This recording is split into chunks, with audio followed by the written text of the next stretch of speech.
Asalaamu calaykum waraxmatullaahi wabarakaatuh. Walaalaha qaaliga kusoo dhawaada barnaamijyadeena caafimaadka indhaha.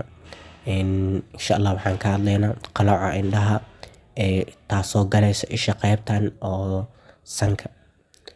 Hadduu Ilaahay yiraahdo waxaan ka hadlaynaa afka qalaad waxa lagu dhaho dadka waaweynka iyo dadka yaryar waxa ku sababa. Sidoo kale noocyada loo kala qaado naftirkeeda noocyada loo kala qaado. Sidoo kale waxaan ka hadlaynaa sidii lagu ogaan lahaa iyo sidii loo daaweyn lahaa hadduu Ilaahay yiraahdo. Qalooca indhaha guud ahaan ku dhawaad 3 video 2 video camal aan kaga soo hadalnay. Laakiin maanta waxaa si qaas uga hadlaynaa qalooca isha ay u galayso qaybta sanka. Kaas waxaa loo yaqaanaa esotropia.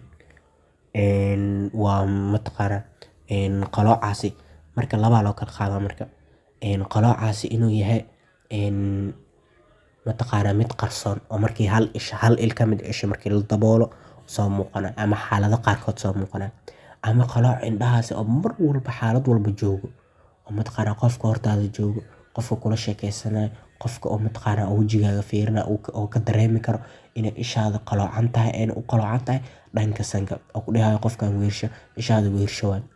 Marka kaas waxaa loo yaqaanaa esotropia loo yaqaanaa. Marka ilmaha yariiska maxaa ku sababa ilmaha yariiska waxaa ku sababa oo wixii ka yar ah inuu jiro valor inuu jiro valor inuu ka jiro normal binocular labada indho isla shaqeyntooda inuu problem uu ka jiro. Runtii labada indho isla shaqeeyaan marka qofka inta fiirina labada indho isla shaqeynayaan oo Ilaahay awooddaas u siiyay alxamdulillah. Marka isla shaqeyn waayeen oo problem uu ka jiro oo valor uu jiro waa ilmaha yariiska waxyaabaha ku sababa oo markii 8 sano wax ka yar because ilmaha yariiska waxaan kala jeednaa 8 sano wix ka yar oo da'da isha markii qofka uu dhasho ilaa 8 sano uu ka soo gaaray isha koriima ku socoto. Mar haddii 8 sano la gaaro aragtida qofka aragtidiisa u buuxsanta oo ishaas wix 8 sano ka dambeeyo buugaagta sida ku qoran koritaankeeda meesha ku egyahay. Marka haddii marba 8 sano ay ka yartahay maxaa lagula tirinaa childhoodka ilmaha yariiska ka hadlayaan marka. Ilmaha yariiska taasoo ku sababa valor inuu ka jiro oo ishaas waqtigaas koritaanka ay sameynayso labada indho in isla shaqeynaynin oo midna kaligeed inta iska fiirinayso midna inta iska fiirinayso problemka taas inuu ka jiro. Mid kaloo jiro oculomotor imbalance inuu jiro. Oculomotor waxaa la dhahaa waa neerfaha ugu weyn ee isha bini'aadamka quudiya oo mataqaanaa muscleska oo murqooyinka isha midka ugu weyn ee neerfaha quudiya waxaa loo yaqaanaa oculomotor. Markuu imbalance markuu ka jiro asigana waxyaabaha dhici kara waa ilmaha yariiska wax ku sababa. Dadka waaweynka maxaa ku sababa aragtidooda inay yartahay. Mar haddii aad is ogtahay in aragtidaada ay yartahay mataqaanaa oo waxyaabaha ka fog mataqaanaa 5 tilaak 6 tilaak wax ka fog aad wax ka arki karin qalooc indhaha kugu soo socda siibiso midkaani oo hadda qalooca indhaha. Sidoo kale normalka qof bini'aadamka waxaa loogu talagalay 6 tilaak wax ka badan inuu wax ka arki karo oo xarfaha yariiska xataa ka sheegi karo ma 6 tilaak ku jirto. Haddii 3 tilaak 4 tilaak aad is ogtahay inuu wax ka arki karin mataqaanaa waxaa halis ugu sii jirtaa qofka inuu mataqaanaa qalooc indhaha inuu ku dhaco siibiso midkaan oo qofka problem oo badan oo ka caawinayo. Esotropiadan hadda afka qalaad lagu dhaho kuleeyahay waxyaabaha kale dadka ku sababi kara waxaa ka jiro muscle problem inuu jiro ama muscle weak inuu jiro murqaha isha oo mataqaanaa nuuxnuuxjinayo oo marba inta u jeedinayo inuu problem qofka ka jiro. Sidoo kale neerfayaasha quudinaya inay damage ay gaaraan dhaawac inay gaaraan. Sidoo kale waxaa kaloo sababi kara qofka inuu mataqaanaa dhaawac inuu qofka soo gaaro jug inuu soo gaaro tusaale ahaan in mataqaanaa adoo yar dhankaan oo mataqaanaa meel dheer wax yar ka soo dhacday oo jug noocaas camal ku gaarto ama wax lagaaga dhufto qaybta oo mataqaanaa dhagta in wax qaybta indhaha in wax lagaaga dhaco geesaha reerada in wax kaaga dhacay traumooyinkaas ama jugtaas indhaha soo gaaraya asigana wuxuu ka qayb qaataa indha qaloocaas ka qayb qaataa oo wuxuu dhaawacaa murqooyinka isha ayuu dhaawacaa waxaas kale lagu sababi karaa. Sidoo kale cudurrada jirka ku dhaca cudurrada oo dhammaan jirka ku dhaca sida cudurka stroke la dhahayo oo mataqaanaa maskaxda inuu dhiig qofka kaga furmo stroke Allah cudurkaas Ilaahay naga xijaabo kaas asigana wuu sababi karaa qalooca indhaha. Sidoo kale wuxuu kaloo sababi karaa mataqaanaa thyroid eye disease waxaa la dhahaa cudurooyinkan oo thyroid disease-ka asigana wuu sababi karaa. Heart disease wadne xanuunka cudurada ku dhaca asigana indha qalooca wuu sababi karaa. Marka esotropia iyada naftirkeeda waxaa loo sii kala qaadaa 3 ku dhawaad 4 nooc loo kala qaadaa. run ahaantii qalooca indhaha wuu ka gedisan yahay midka banaanka isha u qaloocan tahay midkaani because waxyaabo badan ayaa la xiriiro oo wuuna ka dhib badan yahay markii la daaweynayo. Horta intaan la daaweynayo xataa waan kasoo hadli doonaa hadduu Ilaahay rabo waan ka hadli doonaa. Waxaa jiro mid ilmo yar yariiska ku dhaco oo sanad wixii ka yar midkaan kasoo muuqdo.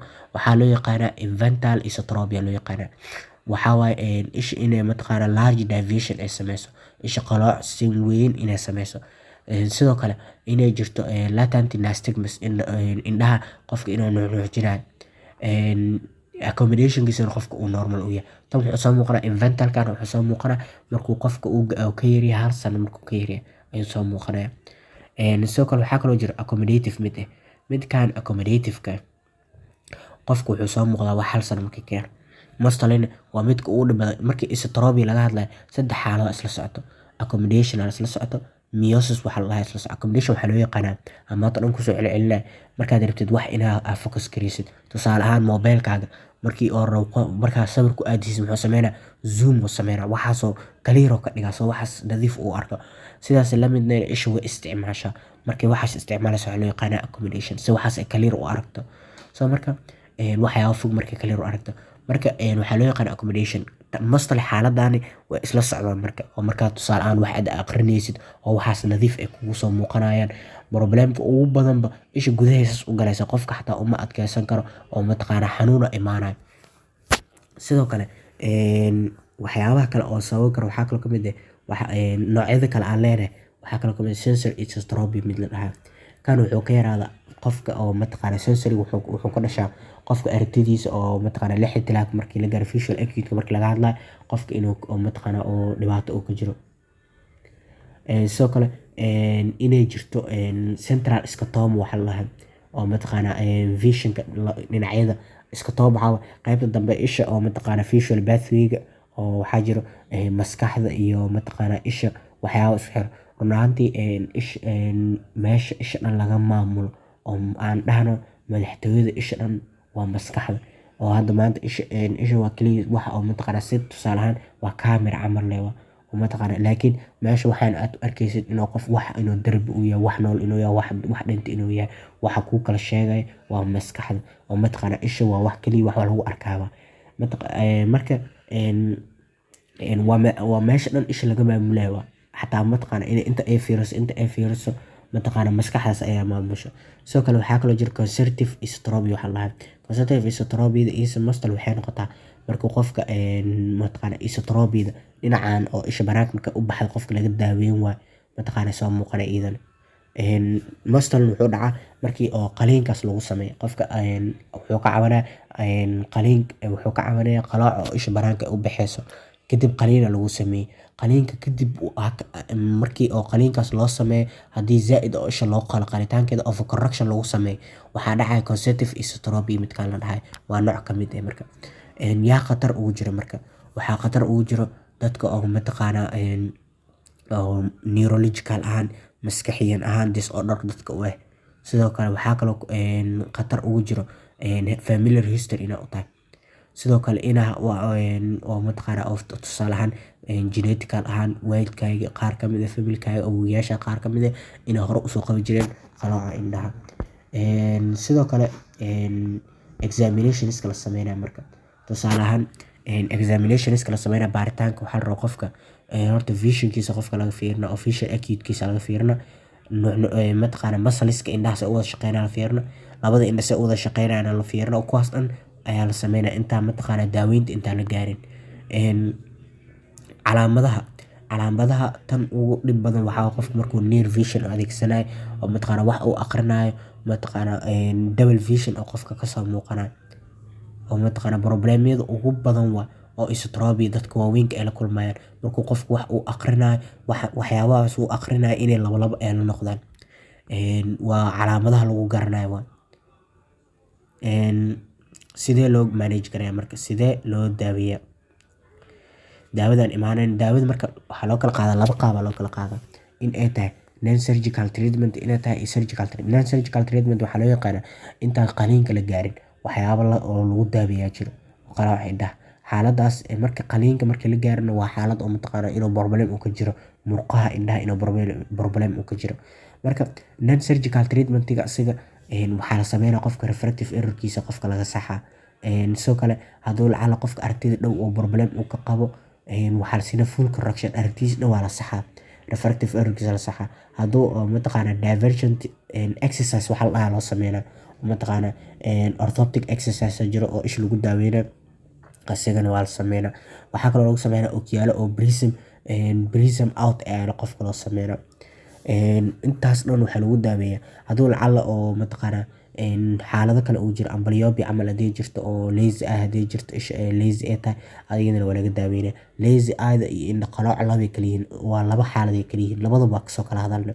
Sidoo kale caad inuu isha hadduu qofka saaran caadkaas waa laga qaadaa. Ugu dambeyntii surgical treatment ayaa loo sameynaa oo qaliin ayaa loo sameynaa.